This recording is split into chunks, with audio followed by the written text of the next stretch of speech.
habag mo, ng tulong mo, sa pamamagitan po ng kapangyarihan ng banal na Espiritu mo, sa pangalan niyang yung anak na si Jesus, natulungan mo po kami na masamba ka namin sa pamamagitan po ng pakikinig sa iyong mga salita. Ito po yung dalangin namin, ito po yung dalangin ko sa pangalan ni Kristo. Amen and amen. Pwede po mo po.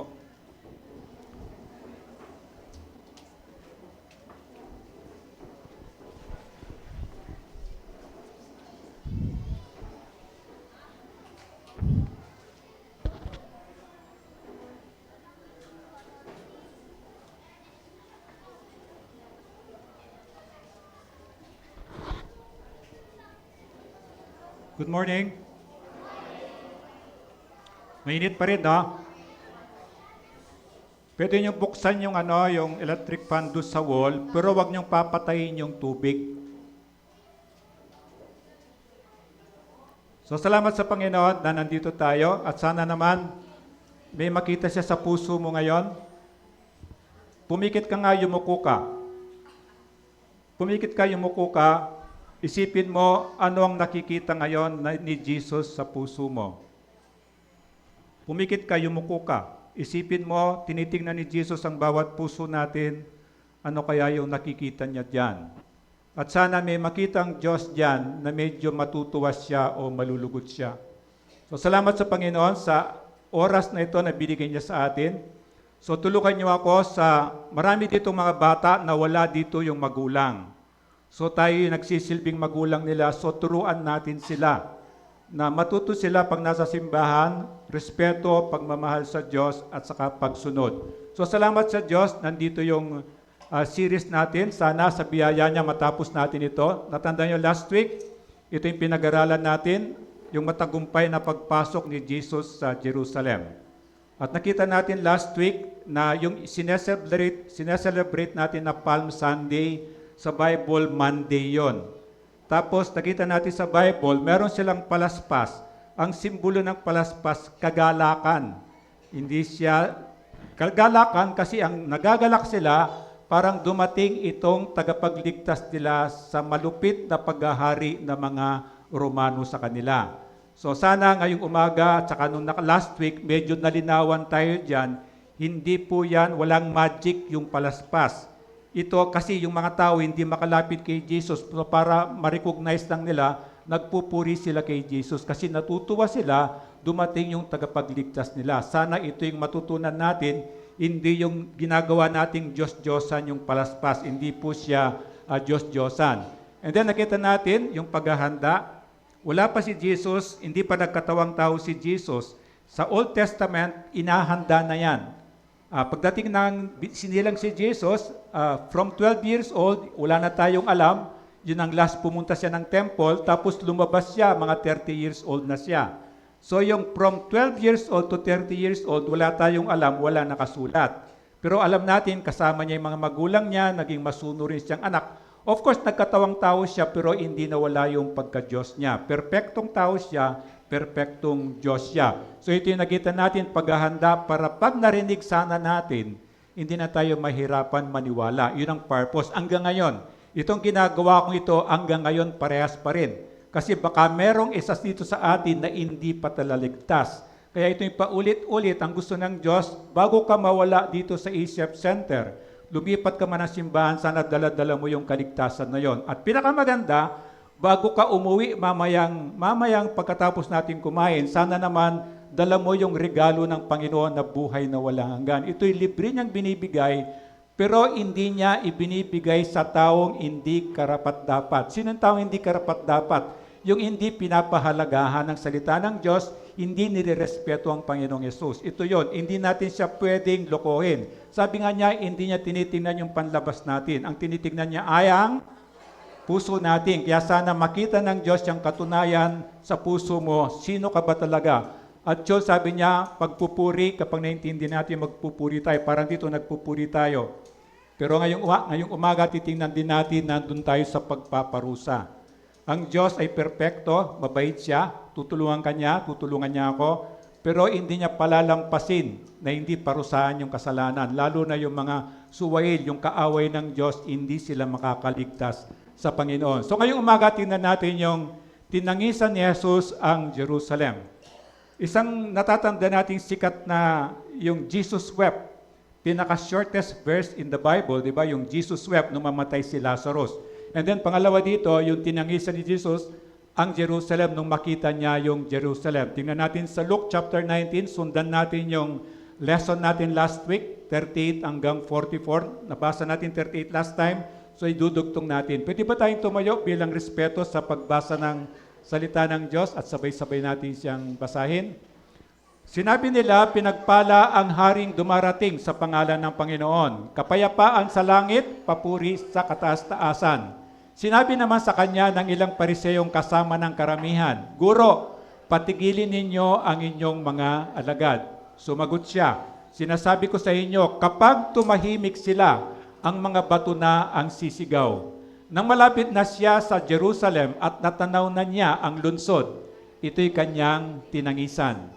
Sinabi niya, kung nalalaman mo lamang sa araw na ito, kung ano ang makapagdulot sa iyo ng kapayapaan, ngunit ito'y lingid ngayon sa iyong paningin. Darating ang mga araw na magkakampo sa paligid mo ang iyong mga kaaway, palilibutan kanila at gigipitin sa kabi-kabila. Wawasaking kanila at lilupulin ang lahat ng iyong mamamayan. Wala silang iiwanang magkapatong na bato sapagkat hindi mo pinansin ang pagdalaw sa iyo ng Diyos. Amen. Ama, salamat po sa salita mo na iniwan po namin mo sa amin na pwede po naming balik-balikan at pwede po naming pag-aralan. At salamat po na sa bansang Pilipinas po kami na o Diyos na hindi po pinagbabawal itong ganitong klaseng pagtitipon. Kaya iniling po namin yung kapangyarihan ng banal na Espiritu mo. Ikaw po yung mangusap sa bawat espiritu po namin sa pamamagitan po ng iyong salita. At Ama, itago mo po ako sa iyong likuran. Yung gusto mo lamang po ang masabi ko. Salahin mo po ang lahat ng sasabihin ko at gabayan mo po ang pag-iisip ko. Ito po yung dalangin ko, ito po yung dalangin namin sa pangalan ni Kristo. Amen and amen. Pwede pong umupo. And then ito, paghahanda, pagpupuri, pagpaparusa. Dinaanan natin yung paghahanda, yung pagpupuri. Yung sabi nga nila, nung marating ni Jesus yung lugar na yon, nagpuri sila. Kasi natatandaan nyo, yung drawing natin last week, nandito yung unang ministry ni Jesus sa Galilea, di ba? Yung parang Lake of Galilee. And then, may hirap pa mga tao dito kasi hindi sila nakapag-aral, most of them. Karamihan sa kanila mga fisherman lang. So, doon gumawa ng maraming miracle si Jesus. So, may imagine mo, nasa flat yan, nandito yung Dead Sea. Ang Dead Sea, pag pumunta ka sa Dead Sea, nandun ka sa pinakamalalim na lugar ng buong mundo. Kaya yung Dead Sea na yon, di ba, sobrang alat yung tubig niya. Kapag lumutang kang ganon, wala kang salbabida, hindi ka lulubog. Lulutang ka lang na ganda, napakaalat talaga niya. And dito sila papasok, nandito ang Jerusalem, makita mo, papunta sila dito. Last time nasa Jericho, di ba? Nasa Jericho. Natandaan niyo yung kwento ng Jericho. Sinumpa ng Diyos, di ba? Hanggang ngayon, kung sino man ang magtatayo ng kahit anong structure doon, bahay o building doon, mamamatay ang anak niyang panganay at ang bunso. So hanggang ngayon, takot sila. Pag pumunta ka ng Jerusalem, puro mga bato lang yan. Wala talang structure. So nandito si Jericho, gumawa siya ng mga miracle, nagpagaling ng mga bulag, di ba? Yung masamang tao na tax collector, si Zacchaeus, di ba? Yung pandak, and then pinagaling niya, tinuruan niya. Nandito na sila, nandito yung tuktok ng Mount of Olives. Dito sa kabila nito, nandito yung Jerusalem. So sa kwento natin, nandito silang ganyan, and then makita mo sa gilid dito, bago yung tuktok, kasi kung wala ka pa sa tuktok, hindi mo makikita yung Jerusalem.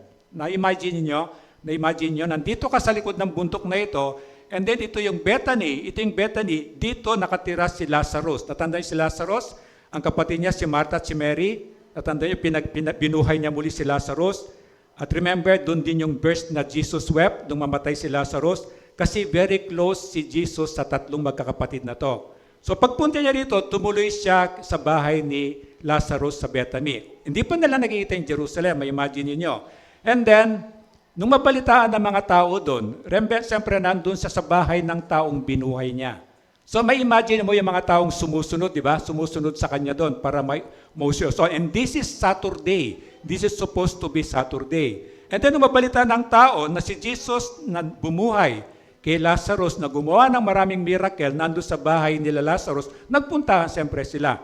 So pagdating ng Sunday, ito na yung maraming tao doon, gustong makinig kay Jesus, nag-expect sila gagawa uli siya ng miracle o nung gagawin ni Jesus, and then that was Sunday. And then Sunday, from Bethany, pupunta siya ng Jerusalem. So last kwento natin, sinugo niya yung dalawa niyang alagad. Natandaan niyo? Sabi, pumunta kayo sa ganitong lugar, kalagan ninyo yung batang asno. O again, bakit batang asno? Magnanay yung asno, nakatali. Nandito yung nanay, nandito yung bisiro, ba tawag doon? Bisiro, yung batang asno. And then sabi ng Diyos, kunin nyo yung bisiro. Sabihin nyo, pag tinanong kayo, bakit nyo kinakalagan yan? Kailangan po ng Panginoon. Ibig sabihin, kilala niya yung Panginoon, kaya pinaybayaan lang niya. Bakit yung bisiro yung pinagamit niya? Yung bisirong hindi pa nasasakyan ng tao. Ang hayop, kalabaw ka man yan, kabayo ka man yan, anumang hayop ka, bago mo sakyan, tinitrain mo na yan kasi nakikilitis siya rito o mabigat ka, hindi niya, maglulundag-lundag talaga yan.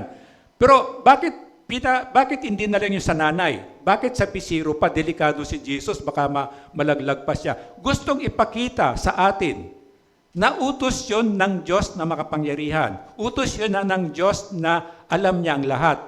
Na kapag yung asnong bisiro, na maliit na asno, nasasakyan ni Jesus, kung ikaw yung asno, kung ikaw yung bisirong asno, sasakay sa'yo si Jesus, ano gagawin mo? Mag-behave ka, di ba? Abay, sasakay sa likod mo yung Diyos, di ba? Hindi ka maglulundag-lundag na gano'n. So makita mo dito, gusto lang ipakita ni Jesus na sana maintindihan ninyo, kapag sinabi ni Jesus, kasi siya Diyos, meron siyang kapangyarihan, walang imposible sa Kanya. Again, para maniwala lang tayo na si Jesus ay Diyos. So nandito na sila. Pagdating doon sa nakasakay na siya, di ba, natandaan nyo, isinapin yung mga balabal nila doon sa asno bago isinakay si Jesus. Ano yung balabal na yon?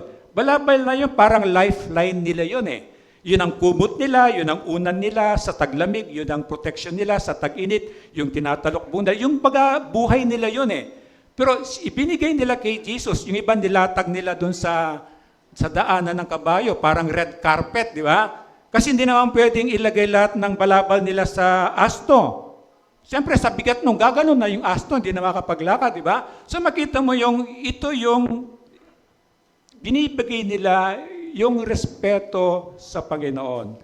Yung paniniwala nila, in-express nila na ito'y makapangyarihan, He deserved this praise, He deserve itong ganitong paggalang. Ito yung inaantay ng Diyos sana sa atin. Na pagpasok mo pa lang dito, meron makita ang Diyos sa'yo. Bakit ka nandito? At sana kahit ngayon, anong ginagawa mo ngayon? Sana ito yung makita natin. Sa dami-dami ng mga tao, dito sa kwento natin, sabi ng mga historians, mga 2 million ng tao. Pero yung mga 2 million naman, hindi naman sila pumunta sa Jerusalem because of Jesus. Pumunta sila doon because of the festival nilang Passover. Itong Passover, ito yung parang piyesta nila. Once a year yun, pupunta sila sa Jerusalem para maghandog sa Diyos. Magpambayad ng kasalanan, pangkapayapaan, lahat-lahat na. Pero imagine mo itong tens of thousands na sumusunod kay Jesus. So may imagine mo, pagpasok ni Jesus, nakasakay sa asno, sa likuran niya, ito yung mga resulta ng ministry niya sa Galilea, yung mga tumanggap ng miracle, nakawitness ng miracle. Na-imagine nyo? And then nandito si Jesus, pababa na si Jesus sa Jerusalem, sa tuktok ng bundok na ito. And then itong mga taong nasa Jerusalem na mag-a-attend ng piyesta, nabalitaan nila, uy, parating daw si Jesus yung bumubuhay ng mga patay, yung nagpapagaling ng bulag, yung nagpapalakad ng mga pilay, itong mga may nagpapagaling ng may mga ketong, mga ganyan. So itong mga taong dito, pupunta sila para salubungin si Jesus. So na-imagine niyo, nandito si Jesus, sa likod niya, itong mga followers niya from Galilee and Bethany. At dito, yung mga mag-a-attend ng piyesta, sinasalubong si Jesus. So makita mo yung crowd na papunta kay Jesus. And then sumisigaw sila, di ba? Ano sabi ng mga Pariseo? Last time na binanggit sa Luke, sabi ng mga Pariseo, patigilin mo Jesus, ang mga alagad mo. Ano ibig sabihin na pinapatigil nila? Kasi sa kanila, blasphemous yun. Kasi hindi sila naniniwala na si Jesus ay Diyos. Hindi sila naniniwala na ito yung tagapagligtas nila. Si Jesus ay hindi kalakihang tao, hindi siya tall, dark, and handsome. Kundi maliit siya, tapos simpleng tao siya, tapos sinasakyan niya hindi yung magiting na kabayo, kundi yung asno. Tapos asno, bisiro pa. Bisiro pa ng asno. Di ba? So parang, ito ba yung sinasabi nilang hari na darating sa amin para iligtas kami? Yung katawan lang niya, hindi naman maskulado, hindi naman hindi yung macho talaga na pwede kang iligtas, di ba? So again, nakadagdag ito sa hindi nila kapaniwalaan. Hanggang ngayon po, parehas. Kahit ngayon, kaibigan, nandito ka, kung gising ka pa, tanungin mo yung sarili mo, naniniwala ka ba sa Kanya o nakikiusyoso ka? Ano ka sa mga crowd na yon? Ano ka? Ikaw ba yung talaga yung tunay na nananampalataya kay Jesus o nakikiusyoso ka lang o parang kay Jesus nagpakain sinalibo, makikikain ka lang o meron ka lang nakukuha? At sana, kung wala ka pa sa ganong estado, wala pa si Jesus sa puso mo, ito yung unahin mo. This is the first. Ito yung una. Pumunta si Jesus para hanapin yung nawawala. Ngayon, kung di ka nawawala, kung ikaw iligtas na, hindi mo na kailangan si Jesus, hindi mo na kailangan pumunta rito. Tama? Malinaw tayo? Nandito ako kasi kailangan ko si Jesus. Kahit ako, ginagawa ko ito kasi kailangan ko si Jesus. Kailangan ng mga tao si Jesus. Sana ito'y makita mo yung importance. Kung ano man yung dahilan mo, palitan mo yan. God, tulungan mo po ako. Magsisimba po ako. Gusto ko po dahil po sa'yo. Lahat ng bagay, pangalawa na lamang. Ikaw po yung magiging number one sa buhay ko. Ito yung kinalulugdan ng Diyos. At dito papasok tayo sa pagpaparusa. Usana sabi niya in the highest, di ba? Yung pinupuri nilang ganon, yung binaway gayo, yung palaspas na ganon. Ang sinasabi niya, Husana, iligtas mo kami, ngayon na, ngayon na. Yun ang meaning ng word ng Husana. Iligtas mo kami, ngayon na, ngayon na. Kasi sa kanila, gusto nilang maligtas sa kuko ng mga Romano. Bakit sila galit sa mga Romano? Under sila ng Romano eh.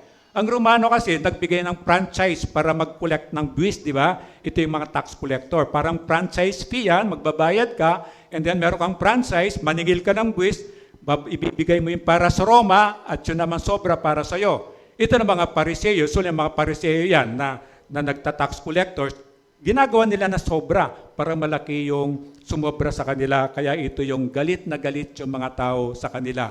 Kaya sana, Hosana to the highest. Panginoon, dumating ka para iligtas mo po kami ngayon na. Ang nasa isip nila, yung mundong kaligtasan. Pero si Jesus, ang purpose niya, yung spiritual na kaligtasan.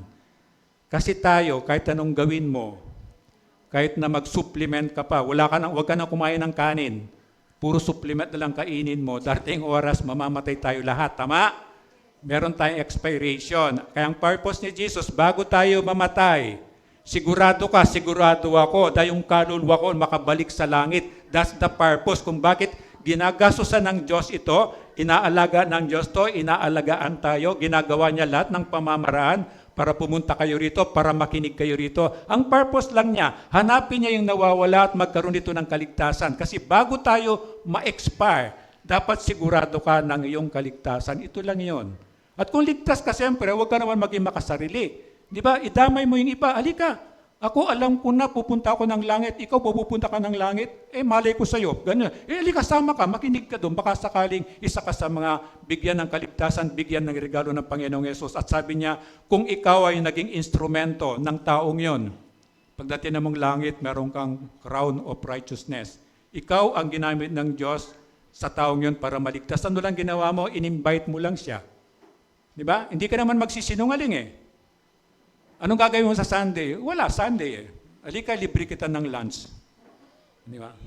Libre kita ng lunch. Meron tayong lunch, di ba?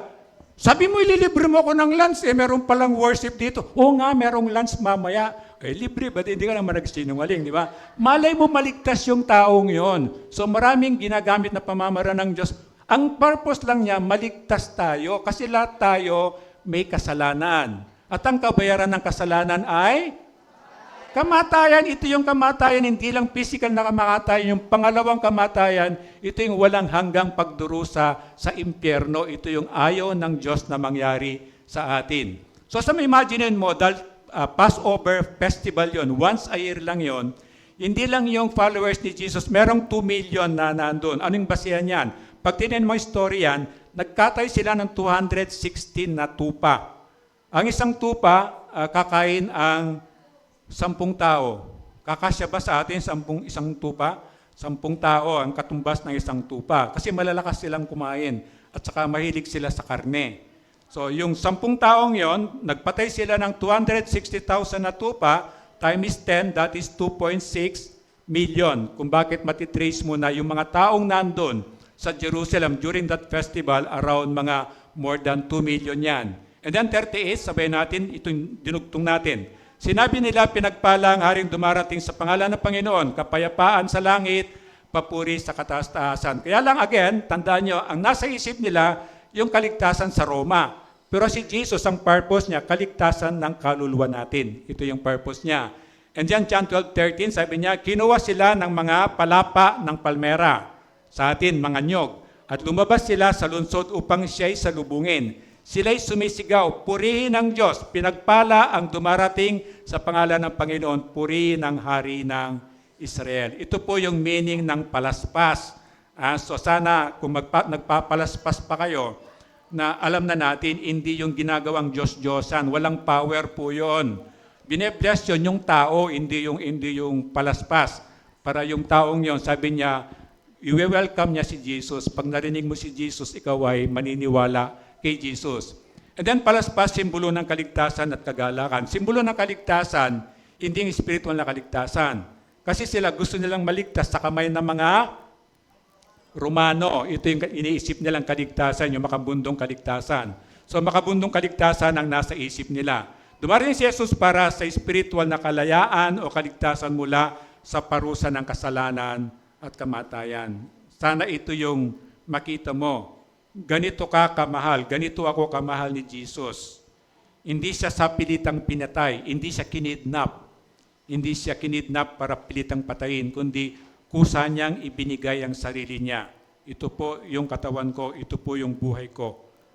Sa halip na sila po yung patayin, ako na po yung magbubuwis ng buhay ko. And once for all, minsan lang, yung libu-libong tupa, baka, pinapatay nila para sa kasalanan, kabayaran ng kasalanan, hindi na kailangan. Si Jesus na, once and for all, binayaran niya ang lahat ng kasalanan ng lahat ng taong sa sanlibutan, magmula pa kay Adan at Eva hanggang sa magiging apo nyo in the future. God paid it all. Binayaran niya kasalanan nung nakaraan, kasalanan sa kasalukuyan, yung kasalanan mo bukas bayad na. Sabihin mo sa akin, pastor, magkasala na lang po ako bukas, bayad na. Hindi rin. Bakit? Kung talagang tunay kang mananampalataya, nasa puso mo yun, ang Holy Spirit. Nakita mo yung presensya ng Diyos sa puso mo, nag-iisip ka pala ng masama, anong nararamdaman ng dibdib mo? Di ba? Kinakabahan ka na, iniisip mo pa lang, di mo pa ginawa. That is the evidence, nasa puso mo ang banal na Espiritu. Ngayon kapag gumawa ka ng kasalanan, hindi ka kinimbahan. Nung gumawa ka ng kasalanan, naging mayabang ka pa, aboy, delikado ka. Malamang wala kang banal na Espiritu sa puso mo. This is the evidence na merong Holy Spirit sa puso mo na gumagabay sa iyo. Makipagkasundo na muli ang tao sa Diyos, ito yung purpose niya. Lahat tayo nagkasala. Lahat tayo nahihiwalay tayo sa Diyos. Yung dating kasama ng tao ang Diyos sa Garden of Eden, because of sin, pinalayas sila sa Garden of Eden, di ba? And then tayo, nandito na tayo, na-separate tayo sa Panginoon. Ngayon, kailangan nating makipagkasundo doon. Paano tayo makipagkasundo doon? Siyempre, pag ninakawan mo ako, gusto mo ipagkasundo, bayaran mo yung ninakaw mo. At kapag binayaran mo yung ninakaw mo sa akin, merong pang tinatawag ng restitution, merong parang dagdag yon. Dagdagan mo yung ninakaw mo sa akin. Dito, paano natin babayaran yung kasalanan natin? Pag binayaran natin yung, kailangan nating mamatay. Wala na tayo, di ba? Kaya doon papasok Doon papasok yung biyaya ng Diyos. Sabi niya, ako na lang ang magbayad sa iyong mga kasalanan. Kaya sabi niya, para makipagkasundo ka na uli sa Diyos. Naririnig yung magbalik loob ka na sa Diyos. Kasi lahat, hanggang ngayon, lahat nakahawalay pa sa Diyos. Kahit na nandito ka, kung wala ka pang relationship kay God, nakahiwalay ka pa doon. Pagdating ng araw, makikita mo yon. At kahit ngayon makikita mo, hindi isusulat yung pangalan mo doon sa Book of Life. At pagdating ng araw, sabi niya, yung makakapasok ng langit, yung mga tao nakasulat yung pangalan sa libro ng buhay. Kaya, this is the time, makipagkasundo ka na sa Diyos. Ano ba, tutulog ba to o naka-sunglass? Hindi. Hindi, naalala ko, nung college po kasi ako, working student ako. Sa FEU ako eh. Nagwe-waiter ako sa gabi, nag-aaral ako sa araw. Meron pa akong subject na 7 o'clock in the morning. Nagsara yung club namin 4 o'clock o 3 o'clock. So, ginagawa ko, nakaganyan ako sa school. So, kala ng teacher ko, ano ako. Siyempre, nung una, na-discover niya, pinagalitan ako. Pero nung ma-realize niya, of course, nagsabi ako, sorry po, puyat ako. Ba't ka nagpupuyat? Nag-working student po ako. Naawa siya sa akin. Wala pang text noon, pero sasabihin niya, next meeting, huwag ka na munang pumasok. Sisikretuin niya. Hindi naman importante yung lesson natin, parang ganon. Kaya chinyak ko lang. Kasi naka-shade siya. Baka ako nasisilaw siya sa kintab ng noo ko. So, Psalms 118:22 sabi niya, ang batong itinakwil ng mga tagapagtayo ng bahay ay siyang naging batong panulukan. Ito yung cornerstone. Na si Jesus itong sinasabi niyang ito. Ito yung sinasabi niyang si Jesus. And then cornerstone, si Jesus yan. Parang bahay. Kung may engineer dito, yung pinakapundasyon ng bahay, dapat perfect ang angle niyan. Kapag hindi tama yan, pwedeng konting magigiba yun, matutumbas yun o nakaganon siya. So, delikado siya. So, ito yung matagal na gawin nila yung foundation. And Jesus is our foundation. Kung anak ka ng Diyos, siyang pundasyon mo, huwag ka mag-alala. Kung anak ka ng Diyos, hindi ka niya pababayaan. Pangako niya yon. Hindi ka niya pababayaan, hindi ka niya iwanan, tutulungan ka niya. Kaya lang, siguraduhin mo, anak ka ba ng Diyos? Hindi po siya karunungan, hindi sa isip. Lahat ng tao, alam si Jesus. Lahat ng tao kilala si Jesus. Importante, meron ka bang tatak na ikaw ay anak ng Diyos? Anong tatak mo? Yung banal na spirito mo, titira siya dito sa puso mo. Ito yung ebidensya na anak ka ng Diyos, parang down payment. At ikaw lang ang nakakaalam nun at ang Diyos lang nakakaalam nun. Kaya yun ang unang siguraduhin mo. Paano mo gagawin? Simple lang, sabi niya, pagsisihan mo ang kasalanan mo, talikuran mo. Siyempre, pinagsisihan mo yan, hindi mo na inuulit-ulit yan, tatalikuran mo yan at magkakaroon ng transformation o pagbabago ng buhay mo. At sabi niya, magpabautismo ka at sumunod ka sa Panginoon at ikaw ay patatawarin sa iyong mga kasalanan. Sa Psalms 118:26, sabayan niyo ako, pinagpala ang dumarating sa pangalan ni Yahweh. Magmula sa templo, ang pagpapalay kanyang tatanggapin. Pandemic, nauso sa atin yung online worship. Wala tayo kasing choice kasi sarado yung simbahan. Pero hindi talaga siya pwedeng tawagin na true worship yung yung online sa bahay. Kung naranasan nyo yung mag-online worship o mag-Bible study sa online kasi nakikita naman mukha mo. Di ba parang ako, guilty rin ako doon eh. Kasi mainit eh. Kung mag-aircon ako, mataas naman ang kuryente, di ba? So ang gagawin ko, nakabihis ako pantaas, pero sa baba, naka-boxer short ako. Kasi ang camera naman dito sa mukha ko, di ba? So paano matatawag na true worship yon? Tunay talaga eh. Kasi ito yung reality. Reality na masasambuhan mong Diyos, sabi niya, dito sa iyong ito yon. Of course, templo ng talagang Diyos dito sa puso natin. Pero nagtatag siya sa mga templong ganito, bahay panalanginan ng tawag ni Jesus, na para mag-gather tayo, para sabay-sabay tayo mag-grow, maturuan, at magkaroon ng fellowship. Kaya sa atin, Elijah Christian Fellowship. Masarap mag-fellowship, pero sabi ko nga, pagdating mo rito, bago ka pa makipag-fellowship, nandito yung prayer concern dyan, basahin mo lang po yon para manalangin ka. And then ganun din, bago kayo maglingkod, pray muna kayo doon. Yun ang gusto ng Diyos, hindi yung paglilingkod natin sa Kanya, pangalawa lamang yon. And then 39, sabi naman sa Kanya ng ilang Pariseyong kasama ng karamihan, Guro, patigilin ninyo ang inyong mga alagad, di ba? Kasi sila hindi nila kayang patigilin, kasi mas pinapaniwalaan si Jesus, saka again, tinatrap talaga nila si Jesus kasi hindi sila naniniwala na si Jesus ay Diyos. At sa kanila, blasphemy yung ginagawa ng mga alagad niya na itinuturing na Diyos si Jesus na sa paniwala nila, hindi naman talaga sa Diyos. Ano yung blasphemy? Ito yung sinasabi ng pagkutya. Ito yung sinasabi ng Diyos.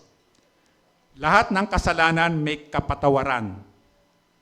Only this sin, walang kapatawaran po to. Ano yung blasphemy? Yung inahamak mo ang Diyos, inahamak mo ang banal na Espiritu. Yung mga taong pinagtatawanan kayo, di ba?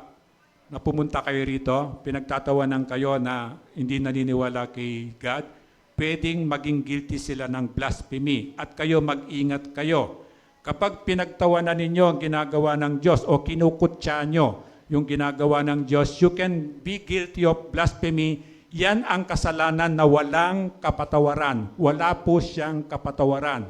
Kasi kinalaban mo talaga ang Diyos at hindi lang kinalaban. Binastos mo siya, kinutya mo pa. Ito yung sinasabi niya, itong pakutya, yung pambabastos sa gawa ng Panginoon. So, ingat din kayo. And then sabi niya, natandaan natin Saturday, nandun sila sa Bethany, sa bahay ni Lazarus, di ba? And then Sunday, pumunta sila sa mga tao, di ba? And then di natin alam, hindi na kayo sulat, anong ginawa ba ni Jesus doon? Nagturo ba siya? Gumawa siyang miracle? And then Monday, pumunta siya na ng Jerusalem. Ito yung tinatawag nating Palm Sunday. At sa Bible, Monday yon. Na dito na gumaganon sila ng mga palaspas kasi sinasalubong si Jesus. Akala nila, si Jesus ang tagapagligtas sa mga Romano. And then 40, sabi niya, sumagot siya, sinasabi ko sa inyo, kapag tumahimik sila, ang mga bato na ang sisigaw. Ano ibig sabihin niya, ang bato na mga sisigaw? Ito yung kaparusahan. Kaparusahan. Remember, hanggang ngayon, pag pumunta ka ng Israel ngayon, magtataka ka, bakit ang daming turista? Wala ka man makikita kundi puro mga guho-guho at mga building. Pati yung Jerusalem, puro mga bato-bato, mga guho-guho. Ito yung sinasabi ni Jesus, gusto mong tumahimik yan? Kahit hindi ko patigilin yan, tatahimik yan. Bakit? Sa oras ng pagpapasuro sa sayo, magpupuri ka pa ba? Makapagpuri ka pa ba? Sa oras na meron ka ng cancer, makapagpuri ka ba? Sa oras na sasunugan na yung bahay mo, makapagpuri ka ba? Sa oras na nabankrupt yung negosyo, makapagpuri ka ba? Of course, hindi na, di ba? Remember yung naging slave, naging alipin ang mga Israelita sa Babylonia. Hindi sila makakanta man lang kasi hindi nila mapuri ang Jerusalem kasi flat to the ground. Katulad na sinabi ng Diyos, iiyak yung mga bato. The same dito. Pagdating ng araw, wala itong temple na to. Pagdating ng rapture, wala na to. Maghahari ng demonyo, hindi ka na pwedeng magsimba, wala ng worship na ganito. Kaya pasalamat ka. Merong pang worship ngayon. Sabi mo, saktabi mo, salamat, nandito pa tayo. Anong sagot niya sa'yo? Salamat din. Hindi lang siya kumibo, no? And then, pagpaparusa, ito na yung, again, paghahanda, pagpupuri. Again, God is just. Marunong din siya magparusa, hindi puro pag-ibig lang. And then, 41, nang malapit na siya sa Jerusalem, ang natanaw niya ang lunsod, ito'y kanyang tinangisan. Di ba, nandito yung bahay ni sa Bethany, nandito yung Jericho, bakit sila, matarik yan mahaba yan, thousands of kilometers yan.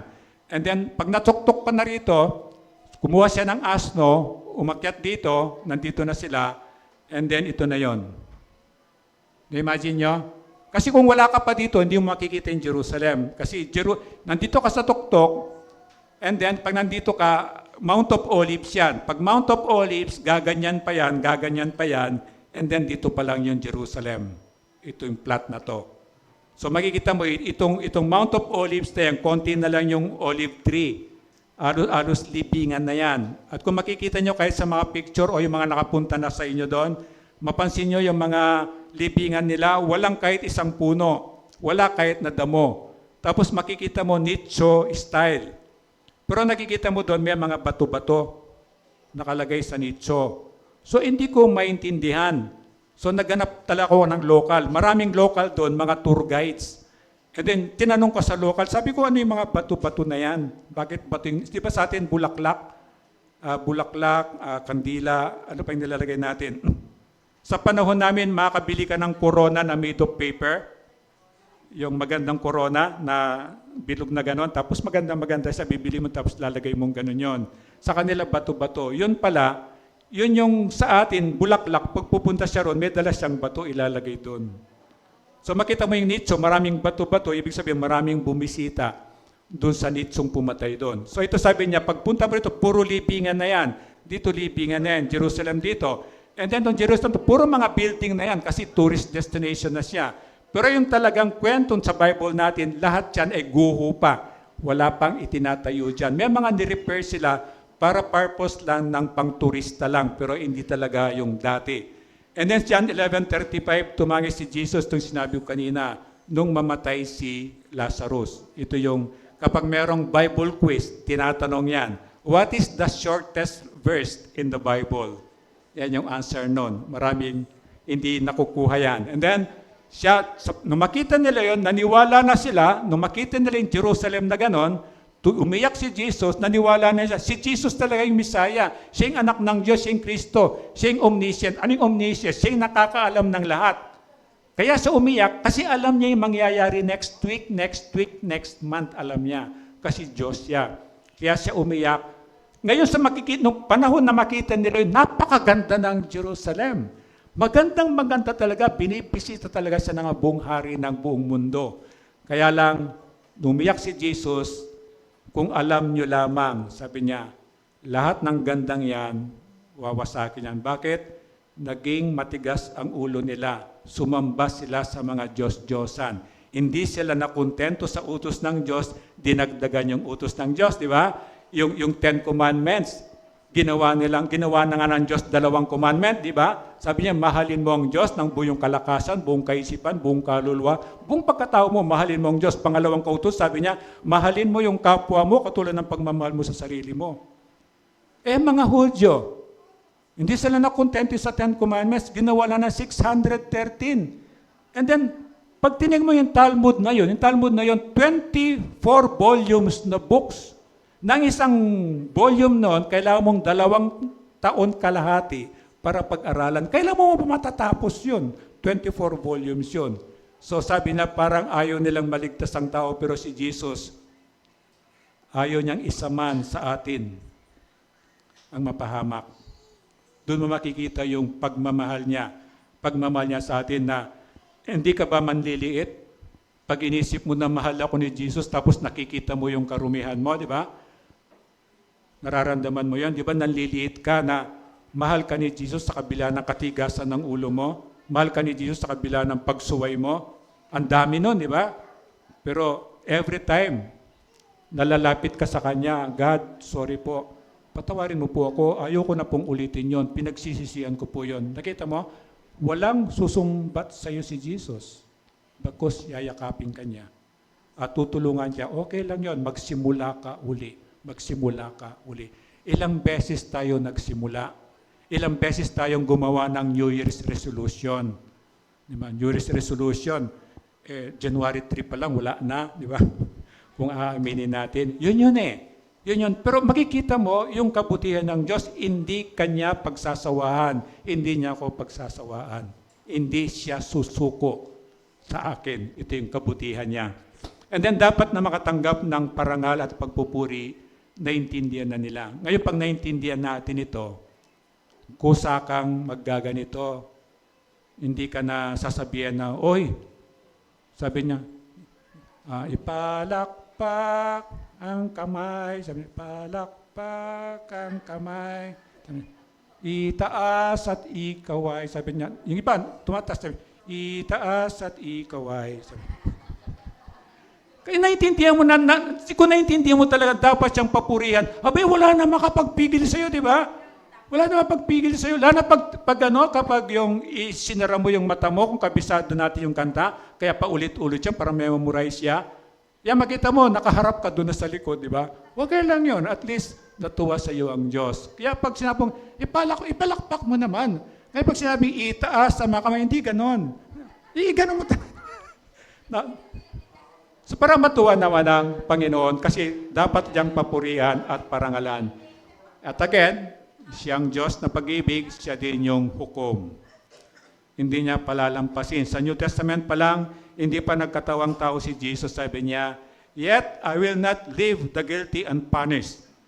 Kahit mahal ko sila, babayaran ni Jesus kasalanan nila, pero hindi pa rin pwedeng hindi parusahan ang kanilang kasalanan. Kaya yung taong nilalang ni Jesus, nilalang ng Diyos Ama, nilalang ng banal na Espiritu, yung tatlong triune God na yon, nilalang nila nung una, they are created in the image of God. Remember? Si Adam and Eve, wala silang kamatayan. Pero merong kapatawaran ng kasalanan natin, pero kailangan pa rin parusahan yung kasalanan natin. Kaya magmula noon, dahil sa kasalanan nila Adan at Eva, meron ng kamatayan. Pero pinatawad tayo. Pwede kang pumunta ng langit. Pero ganun pa man, yet, sabi niya, I will not leave the guilty unpunished. Kailangan ko pa rin parusahan yung kasalanan kasi kinamumuhian ng Diyos ang kasalanan, pero mahal niya yung makasalanan. Ito yung pagmamahal ng Diyos. God is love, pero God is just. Huwag mong kakalimutan yon. Mahal ka ng Diyos, pero kung kailangan ka niyang disiplinahin, didisiplinahin niya. Kung kailangan ka niyang parusahan, paparusahan ka niya. John 5:22, sabi niya, hindi humahatol kanino man ang Ama. Sa halip ay binigay niya sa anak ang buong kapangyarihan para humatol. Sinong anak niya? Si Jesus yan. Kaya doon sa mga hindi naniniwala na si Jesus ay Diyos, ito lang yon, lagot ka. Hindi ang Diyos Ama ang nagpaparusa, ibinigay ng Diyos Ama sa kanyang anak na si Jesus ang buong kapangyarihan para humatol. At ang kahatulan ng kasalanan ay yung walang hanggang pagpaparusa sa impyerno. Ito yung ayaw mangyari ng Diyos sa atin. And then verse 24, bumaba ka pa, pakatandaan ninyo ang nakikinig sa aking salita at sumasampalataya sa nagsugo sa akin, ang Diyos Ama, ay may buhay na walang hanggan. Hindi na siya ahatulan, kundi nakatawid na siya sa buhay na mula sa kamatayan. Ito yung sa English, sabi niya, lahat tayo, we deserve to die, kasi lahat tayo may kasalanan. Pero sasabi sa English, my favorite word, sabi niya, nag-cross over. Dito sa impyerno ako dapat, pero nag-cross over ako dito sa langit na ako. And that's only because of Jesus. Di ba? Jesus na dapat siyang papurihan, dapat siyang sambahin, siya lamang. Kaya sabi ni Jesus, hindi siya komplikado, kahit bata naintindihan. I am the way, the truth, and the life. No one can come to my Father's house in heaven except through me. Ako yung daan, ako yung katotohanan, ako yung buhay. Walang makakapunta sa bahay ng aking Ama sa langit, kundi sa pamamagitan ko, sabi ni Jesus. Hindi siya komplikado, simple lang yan. Walang ibang daan, only Jesus. Walang ibang Diyos, kundi si Jesus. Sa lahat ng Diyos na pinakilala sa atin sa Pilipinas, siya lang ang nabuhay na muli. Kaya siya yung Diyos na nakakarinig, nakakakita sa atin. Kaya yung mga taong tunay na nanampalataya dito, wala na tayong mga ribulto. At marami sa atin, yung mga bahay natin, wala na rin silang mga bagay na kinasusuklaman ng Diyos. Kasi sabi niya, kapag nanampalataya ka sa ginawang ribulto, ginawa ng taong ribultong yan, matutulad ka sa kanila. Meron kang tinga, hindi ka makakaintindi, hindi ka makakarinig. Meron kang kaisipan, hindi mo maintindihan. Meron kang mata, hindi ka makakita. Magiging katulad ka ng ribultong sinasamba mo. Kaya ang tunay na Kristiyano, ang tunay na nanampalataya kay Jesus, manalangin ka, tulungan mo po ako. Alisin mo yung ibang Diyos-Diyosan mo sa buhay mo at unahin mo sa bag mo o sa wallet mo. Ako yung isang mentor ko, which is Korean missionary. Unang tingin niya sa akin, Ed, patingin ng ng wallet mo. Ang kapal ng wallet ko. Wala naman pera. Bas makapal lang siya. Merong nobena, merong maliit na Santo Niño, may mga kung ano-ano nandun. Alam mo, tinanggal niya sa wallet ko. Sabi niya, is it okay? Yeah, siyempre ako, pusunod ako. So, natiring wallet ko, payat na lang kasi wala naman talagang pera eh. At doon po, nagsimulang turuan nila ako, makalaya ako. Dapat magiging pari ako. Yung pamilya namin, kapatid ng nanay ko, dapat nagpari yon, ako yung papalit dapat sa kanya. At salamat sa Diyos, hindi niya pinahintulutan yon. So sabi niya, kagalakan, napalitan ng pangingilabot. Nagagalak sila, purihin ng Diyos, umiyak si Jesus. Kasi alam niya ang mga nangyayari. Ang mangyayari after na siya'y patayin, alam niya yung mangyayari. yung pagpupuri, mapapalitan ng pagpaparusa. Ito yung sinasabi ni Jesus, kahit mga bato ay iiyak na. Hindi sila patitigilin ni Jesus. Bakit? Kasi alam ni Jesus mangyayari. Ito mga tao nagpupuring husana kay Jesus. Kung titignan mo, susundan mo pa yung kwentong yan. Sila yung taong sumisigaw. Anong sigaw nila? Ipako si Jesus sa krus, ipako si Jesus sa krus, di ba? Palabasin nyo si Barabas, di ba? Isang criminal. And then natatanda yung sinasabi ni Jesus na nung nasa Garden of Gethsemane, sabi ni Jesus, sana wag na nating ituloy ito. Ano isang sinasabi ni Jesus to? Hindi ako dapat patayin, ipako sa krus kasi hindi ako makasalanan, wala akong kasalanan. Ito yung sinasabi ni Jesus doon. Bakit nyo ipapako? Yung pagpapapo ko sa krus, ito yung pinakaparusa sa isang taong napakasama, taong makasalanan. Eh si Jesus sabi niya, hindi ako dapat patayin sa krus. Pero sabi ni Jesus, pero Ama, your will be done po. Kung ano pong gusto mo, siya po yung mangyari. Nag-submit pa rin siya sa kabila ng nakita niya sa pagka-Diyos niya gaano kahirap para bayaran yung kasalanan mo, kasalanan ko, kasalanan niya, at ng bilyong-bilyong tao. At sabi ni Jesus, pwede ba, huwag na natin ituloy ito. Pero sabi niya, Father, your will be done po ang mangyari. And then makita mo, ito yung makita niya, nandito siya, di ba? Nandito siya. Nung makita niya ito, Mount of Olives dito pa, tapos pa ganyan yan. And of course, wala yan. Wala pa yung mga building na yan. Ang nakikita mo, ito lang. Ang nakikita mo, buo pa yung buo pa yung marangyang pader niyan na nagkumikislap-kislap pa sa sinag ng araw. Napakaganda talaga. Kaya lang, wala na tayong available na nun. So, nung makita ni Jesus yun, umiyak. Bakit siya umiyak? Iguguho lahat yan. Flat to the ground. And then, ang mag-iiwan lang yan, ito. Hanggang ngayon, walang pwedeng magpuri dyan. Hawak na mga Pilistino. Pilistino si mga Pilistino, mga kalahi ni Gulayat na nakaaway ni David. Tatandaan nyo? Ito yon. So sabi niya, iguguho yan, kaya umiyak si Jesus. Kung alam nyo lamang ang mangyayari in the future, titigil ang pagpupuri kasi nandun niya yung pagpaparusa. Parang sa atin, merong nagsasabi na magigyera. Pag nagyera, wala tayong concept ng gyera, siguro. Pero doon sa mga may nakaintindi ng gyera, wala na po yan. Wala ng pagkain, wala ng kuryente, wala ng tubig. Tayo Metro Manila tayo, saan ka magtatanim dyan? O magtanim ka man, paghihimo lang, pagbalik mo, wala na. So, hindi natin naintindihan, kaya hindi siniseryoso. Pag nandun ka na, kaya umiyak si Jesus. Alam ni Jesus ano mangyayari sa Pilipinas, tayo hindi natin alam. Pero wag mo nang antayin yun, bakit hindi ka pa lumapit kay Jesus ngayon? Kaya sabi niya, ipako siya, hindi nagtagal. Sabi niya, ayaw namin maging hari sa kanya. Ito'y mga kaaway ni Jesus. Sinabi ko sa inyo, kapag tumahimik sila, ang mga bato na ang sisigaw. Ito yung pagpaparusa na ng Diyos. So parang ganito. Alam niyo ba kung ano yan? Oh, hindi yan hindi yan kapitbahay coffee. Ano yan? O may bayad yun ano yan? Pag binato mo yung pasong yan dito sa bato, ano mayayari? Basag yung paso, tama? Di ba? Ngayon pag binato mo yung bato sa paso, so malinaw, di ba? Hindi mababasag yung bato, and that is si Jesus, our cornerstone. Ito yung bato. Remember nung pinag-aralan kay Nebuchadnezzar, gumawa si Nebuchadnezzar na napakalaking ribulto na ginawang Diyos-Diyosan. Lahat ng tao required silang magsamba doon. Anong sabi doon?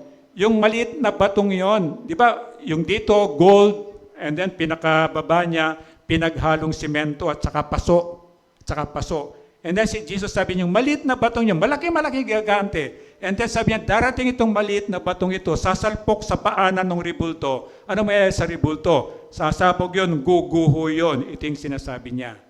Na Jesus is our cornerstone, makikita mo yung batong panulukan, maraming beses ginagamit sa Bible niyan, that is si Jesus. Kasi sabi din, si Jesus our refuge. Pag uman ako dito sa likod dito, nagtago ka sa likod dyan, batuin ka man ng paso, tatamaan ka ba? Hindi ka masasaktin, di ba? batuin ka ng ng bato.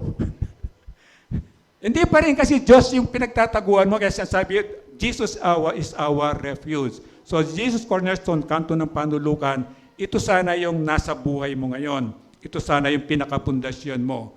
So naghihiyawan sila sa tuwa, pero si Jesus naman, tumatangis sa sobrang lungkot. Kasi nakita niya yung mangyayari doon sa napakagandang Jerusalem, gigibain ng kaawa yung kasi pinabayaan ng Diyos para parusahan sila. And then flat to the ground talaga. Yung tangis po niya, hindi yung hindi yung parang nagpadimyor-dimyor lang tapos tumutuloy yung luha. Hindi ganon. Yung umahagulgol talaga si Jesus, hindi yung tumatangis lang siya. So makita mo yung nararamdaman niya kasi nakita niya yung mangyayari in the future. 42 sinabi niya, kung nalalaman mo lamang sa araw na ito kung anong makapagdulot sa iyo ng kapayapaan, ngunit ito'y lingid sa inyong kaalaman ngayon. Kapayapaan, ito yung kapayapaan di lang sa Roma, pero dinudulog ni Jesus, ang ino-offer ni Jesus yung everlasting peace. Kasi si Jesus siya yung Prince of Peace, di ba? Sa araw nito, nakasama ninyo si Jesus, makipagkasundo na sa Diyos. Kasi siya yung pinanggagalingan ng tunay na kapayapaan. Kaya sinasabi natin, si Jesus ang Prince of Peace. Pag wala ka kay Jesus, konting bagay lang, nababagabag ka. Naranasan nyo yung ganon? Nung makita mo yung pera mo, 1 milyon na lang, medyo kinakabahan ka na, di ba? Ay, hindi pala, 10 piso na lang, di ba? Di ba? Pero kung nasa kay Jesus ka, hindi ka kinakabahan eh. Kasi bakit? 10 piso na lang ang pera ko. Ibig sabihin, meron ng parating. Tama? Ito yung tunay na pananampalataya eh. Pagbukas ko ng rep ko, hanap ako ng pagkain ko, wala. Sara ng rep, di ba? May darating na pagkain. O may kakatok doon, may magdo-doorbell doon, o may nagdadala ng pagkain doon. Maraming nagdadala sa inyo, alam ng Diyos yun, di ba? Pero wag nyo na silang gayahin kasi tama na yung nagdadala sa akin. So ito na, sabi ni Jesus, 43, darating ang mga araw na magkakampo sa paligid mo, ang iyong kaaway, paliliputan kanila at gigipitin sa kabi-kabila. Ang sinasabi ni Jesus dito, alam niya, pinayagan niya, kupkupin sila ng kalaban nila. Nandito yung Jerusalem, siyempre mga kalaban nila, magkakampo dito, pinapalilibutan, di ba? Yung pag-conquer, ganun talaga eh. And then dito, sa history, babasahin mo sa history, binakuran nila ito. Para sabihin natin na binakuran nila ng kahoy. So, walang supply na makakapasok, wala ring taong makakalabas. So, eventually, ang mangyayari, wala ng tubig, wala ng pagkain, wala na lahat, magkakaroon ng taggutom, at nung mahina na sila, saka sila lulusubin. Siyempre, flat to the ground, katulad ng sinabi ni Jesus, walang 2 batong magkapatong matitira. Itong isang batong nakapatong dito, ipa-flat pa ng Panginoon yan. Sabi niya, total destruction talaga. Flat to the ground, sinasabi ng Diyos. 44, wawasakin kanila at lilipulin ang lahat ng iyong mamamayan. Wala silang iiwanang magkapatong na bato sapagkat hindi mo pinansin ang pagdalaw sa iyo ng Diyos. Kahit ngayon, kung hindi ka pa ligtas o kahit naligtas ka na, dinadalaw tayo ng Panginoon ngayon.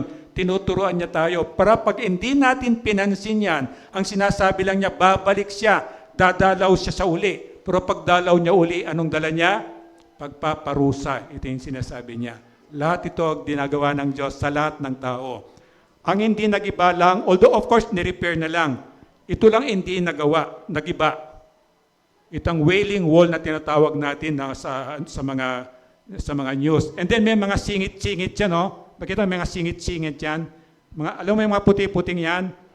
Kung sino sa inyo yung nandito nung pumunta ako ng Israel, humingi ako sa inyo ng prayer request, pinasulat ko sa maliit na papel. Wala nakaranas sa inyo dito? Sa mga tao ni Sister Mary, dinala ko sa Israel yan, isiningit sa mga singit-singit batong yan. Iyan ang natira lang sa Israel. Lahat, pinaguho ng Diyos, pero itong wailing wall na ito, hanggang ngayon po, kinokontrol ito, kaya konti ang tao dyan, kinokontrol. Pero ang daming pupun dyan, kaya lahat ng klaseng religion nandyan niya. Naniniwala sila na bakit hindi pinaguho ng Diyos. So merong importance yun. Sa mga Kristiyano, ginagawa namin, dala ko yung prayer request mo, ibabalot ko ng gano'n yun, pa isa-isa, tapos sinisingit sa mga batong yun. Napakagandang kultura. And then pagdalaw ng Diyos, hanggang ngayon ginagawa ng Diyos yan sa atin, ang dala niya, it's either kaligtasan or kaparusahan. Luke 13:34, sabi niya, Jerusalem, Jerusalem, pinapatay mo ang mga propeta at binabato ang mga isinusugo sa iyo. Ilang beses kong sinikap na kupkupin ang iyong mga anak, gaya ng pag-aaruga ng isang inayin sa kanya mga sisiw. Ngunit, ayaw mo hanggang ngayon. Sinasabi na namin paulitin, kahit ako personal sinasabi ko na sa iyo, pero sabi mo, pero ayaw mo. Kulang na lang sabihin ko sa iyo, ayaw mo, diwa. Ano na yan? Ayaw mo, di wag mo. Parang gano'n, di ba? So, kung ayaw mo, wag mo, parang gano'n. Ito yung sabi niya, ngunit ayaw mo. Hanggang ngayon po, ginagawa ng Diyos yan. Sabi niya, alika na. Balik ka na sa akin. Aayusin kita. Hindi ka na. Di ba marami sa atin, pagod ka na. Pagod ka na katatrabaho, wala man nangyari sa sweldo mo. Di ba? Pagod ka na ang dami ng pinagpapaguran. Kaya sabi ng Diyos, halika na, mamahinga ka na sa akin. Hindi mamahinga, mamatay ka na. Halika na, samahan kita. Isama mo ako sa buhay mo para makayanan mo. Lahat tayo ay bibistahin ng Diyos. Ngunit naintindihan mo ang araw na ito ay oras para sa iyo, ilaan mo ang buhay mo kay Jesus. Ito lang. Yung una, lahat, God, surrender na po ako. Mag-take over ka na po. Ginawa ko na po lahat, pero hindi ako nagtagumpay. Nakarelate kayo? Ginawa ko po na lahat. Yung asawa ko po, ginawa ko po lahat. God, sinusurrender ko po sa iyo yung asawa ko. Mag-take over ka na po.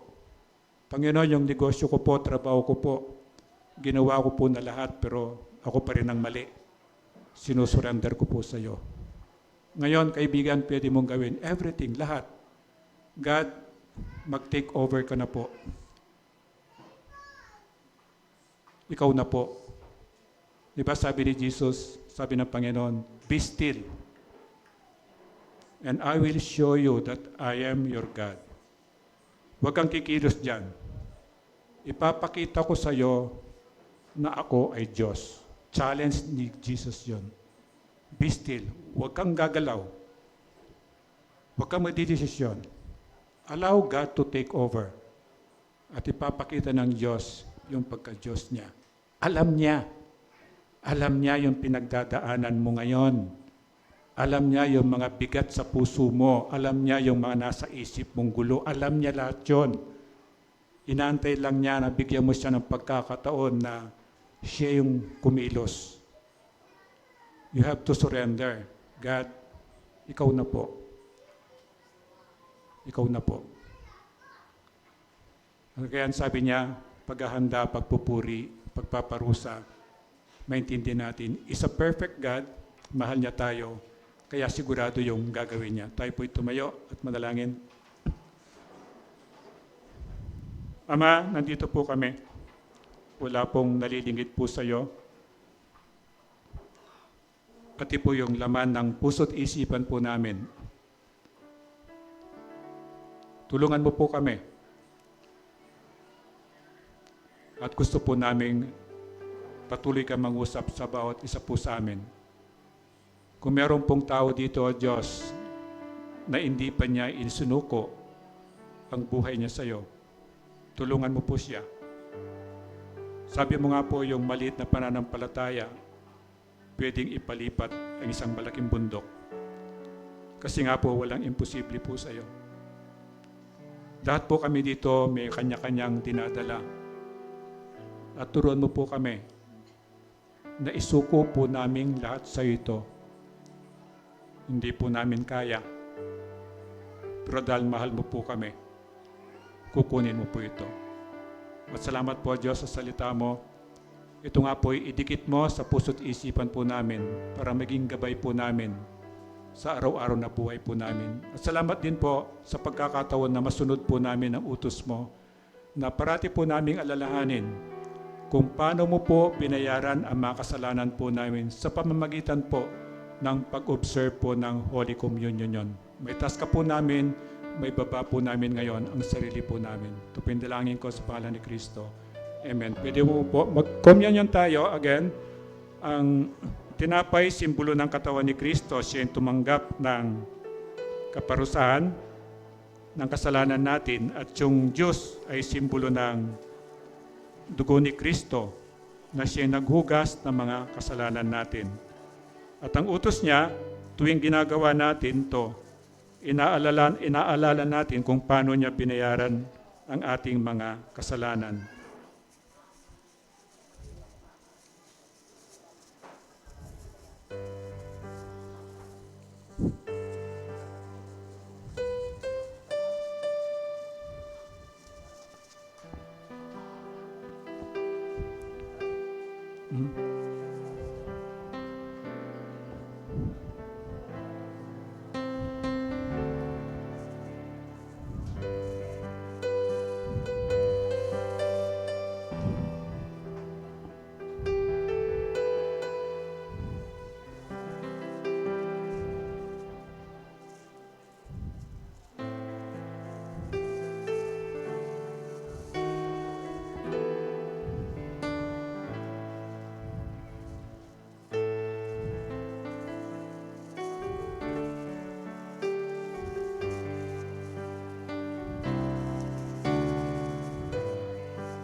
Uli na yung mga bata. Titinan ko yung pwedeng mag-communion.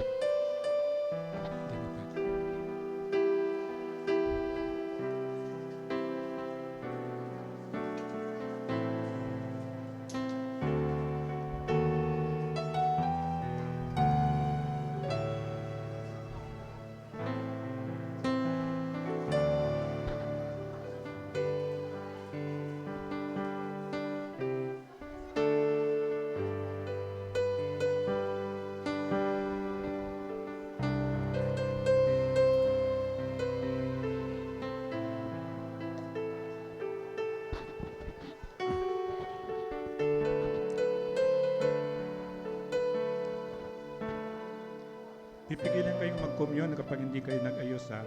So, huwag makipag-usap. Habang hawak nyo yung elements, take time na mag-pray, lalo na yung paghingi ng tawad doon sa mga kasalanang nagawa recently na hindi natin nahingi ng tawad sa Diyos. So, yung pag may hawak ka na, yumuko ka at manalangin. At sabay-sabay tayong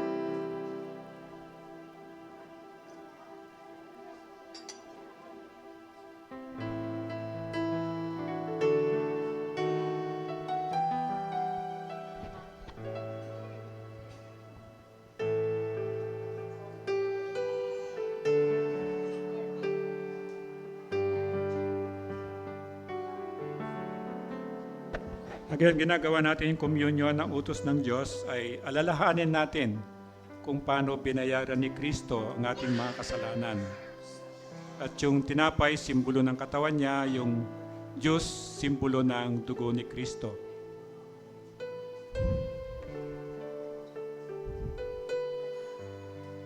Kung di kayo nabigyan, pwede niyo pong erase yung hands para lumapit yung answer. Lahat meron na.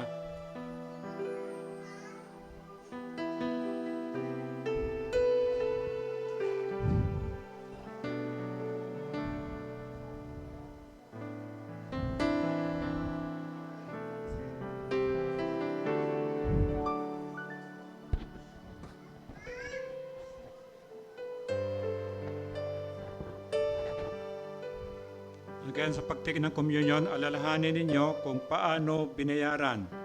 Paano ba binayaran ni Jesus ang kasalanan natin?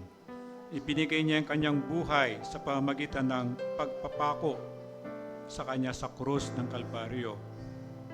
So ang essence ng importance sa communion para alalahanin natin kung paano niya binayaran ang ating mga kasalanan.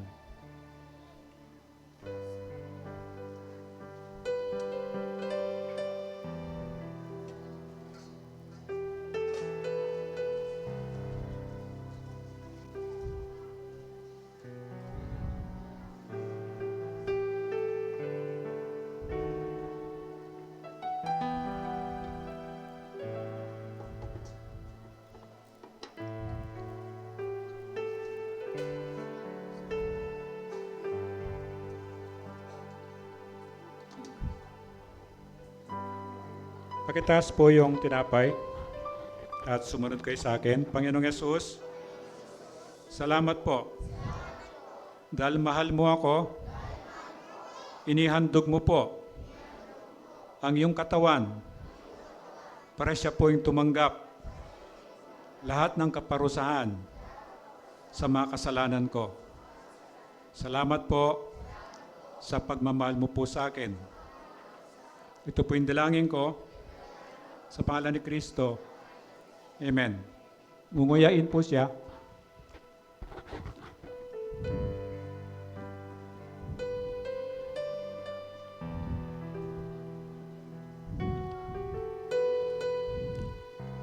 Pakitaas po yung cup. Panginoong Yesus, salamat po sa dugo mo na siya pong naghugas at naglinis sa lahat ng kasalanan ko.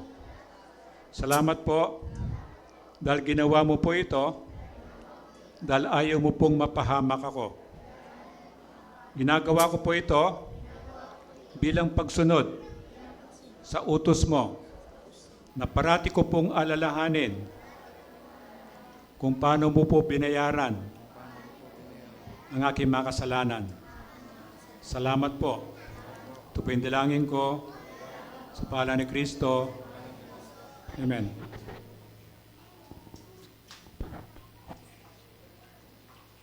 Salamat din sa Diyos sa pagkakataon na may balik natin sa Kanya yung portion ng pagpapala natin sa pamamagitan ng mga tithes and offering natin.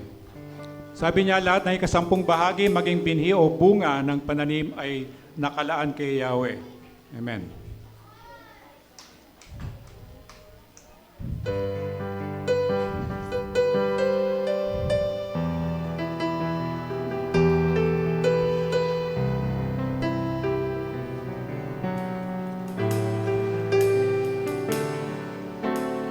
Lord, I offer my life to you, everything I've been through. Use it for your glory. Lord, I offer my days to you, lifting my praise to you as a pleasing sacrifice. Lord, I offer you my life.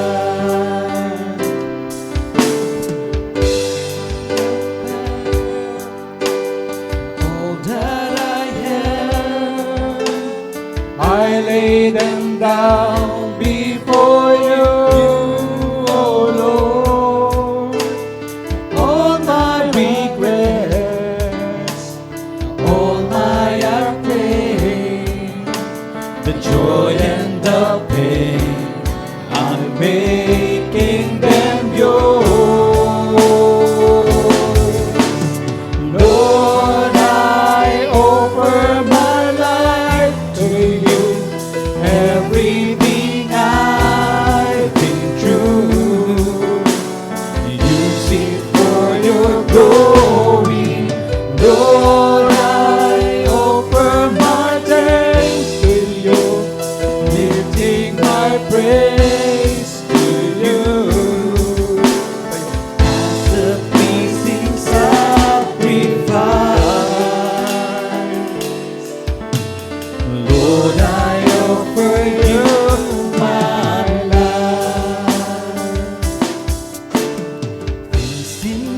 past, Palalabasin ko kayo. things yet unseen, wishes and dreams that are yet to come true. All of my hopes, all of my plans, my heart and my hands, I lift it to you. Lord, I offer my life to you, everything I've been through. Use it for your glory. Lord, I offer my days to you, lifting my praise to you as a pleasing sacrifice. Lord, I offer you my, Lord, I offer my life to you, everything I've been through. Use it for your glory. Lord, I offer my days to you, lifting my praise to you as a pleasing sacrifice.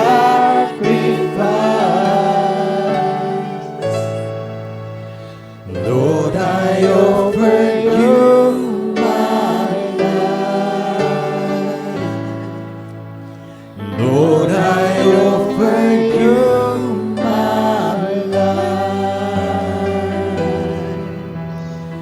Lord, I offer you my life.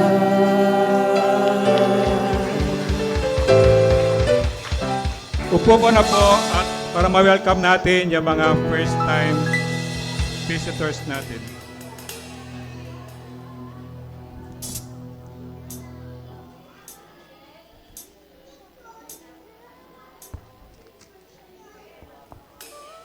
Yung mga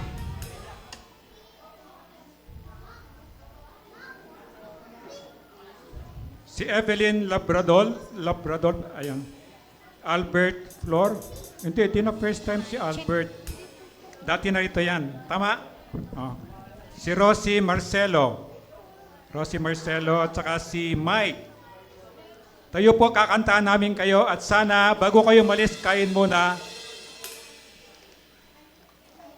Kuya Mike, tayo muna para may bibigay siya. Tapos kakantaan namin kayo tapos sana next Sunday balik kayo.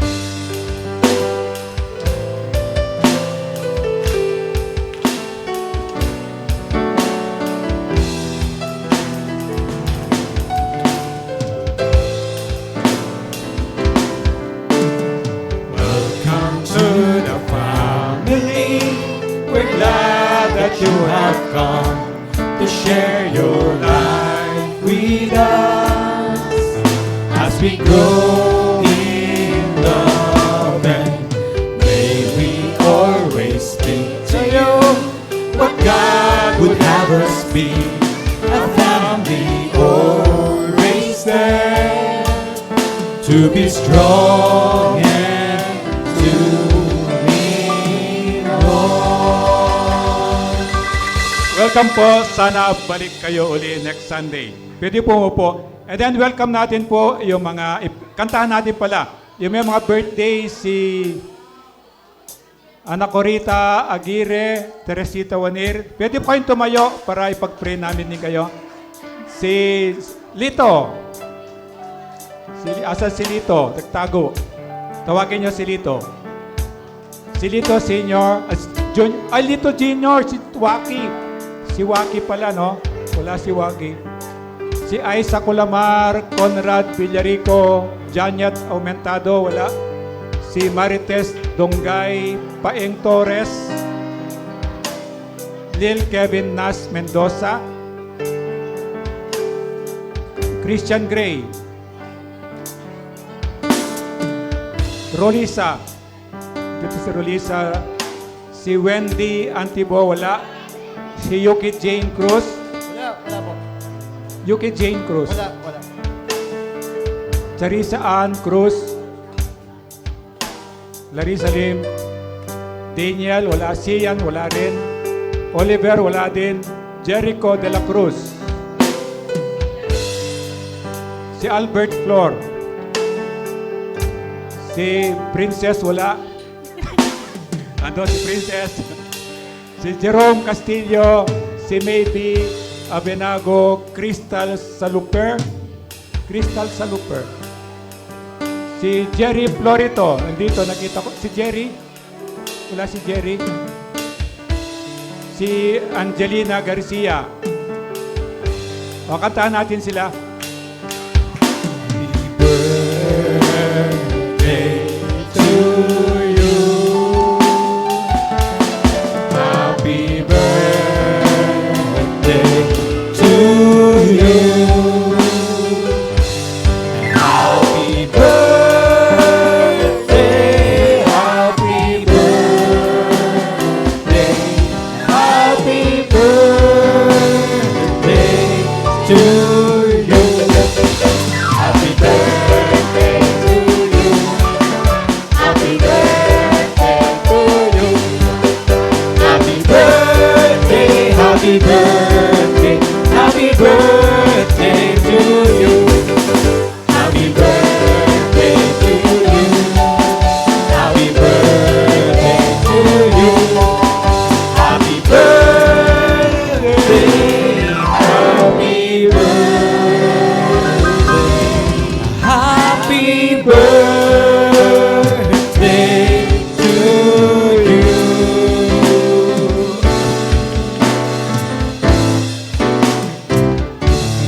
Pwede niyo pong i-extend yung kamay niyo sa kanila at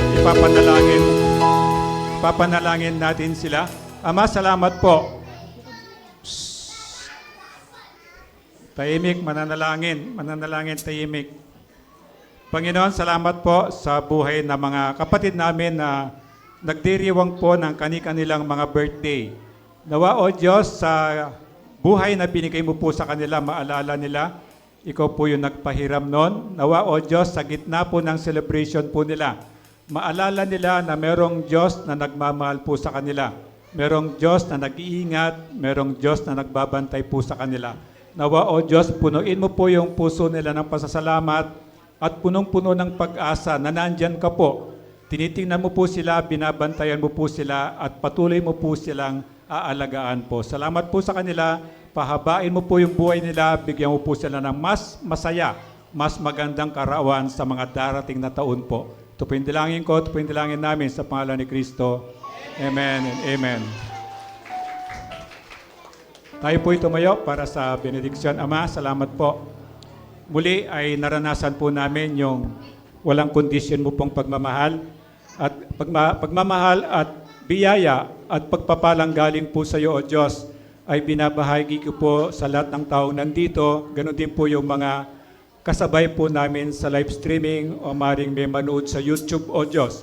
Lahat po kami, pati po yung wala dito, O Diyos, kung saan man po sila naroon, lahat po kami, abutin mo po kami ng iyong mapagpalang kamay, wala ka nga pong lalampasan. Salamat po sa iyong pag-ibig. Ito po yung dalangin ko, ito po yung dalangin namin sa pangalan ni Kristo. Amen and amen.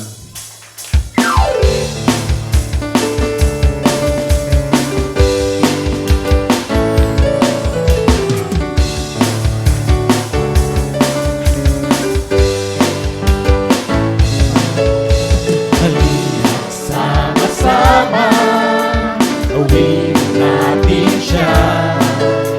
Halina, sama-sama, gawin natin siya.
Sumigaw sa kanya, yeah!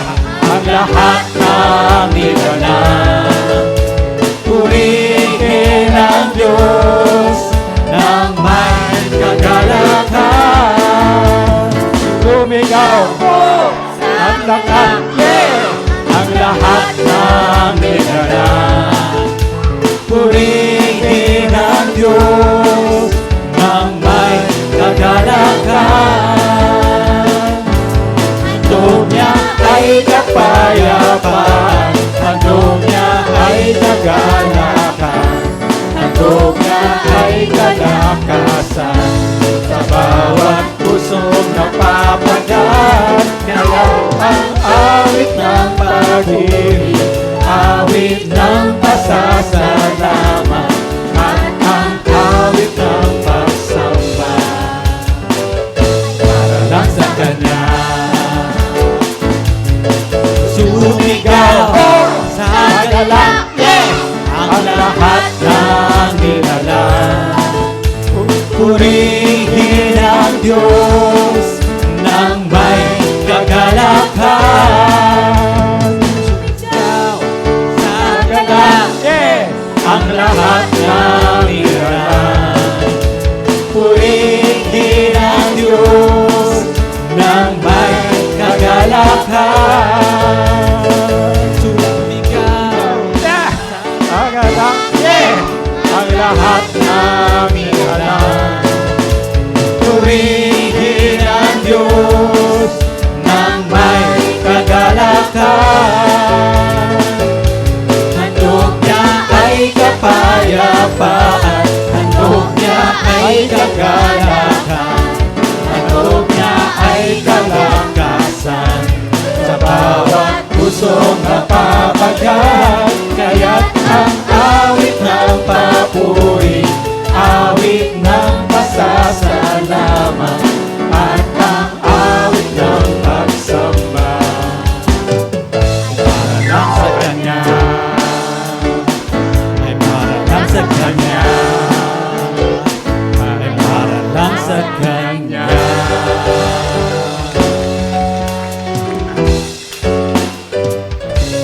Kakain muna tayo bago kayo umalis. Tapos yung mga bisita, may mga designated visitors table. Tapos picture taking muna doon ng camera.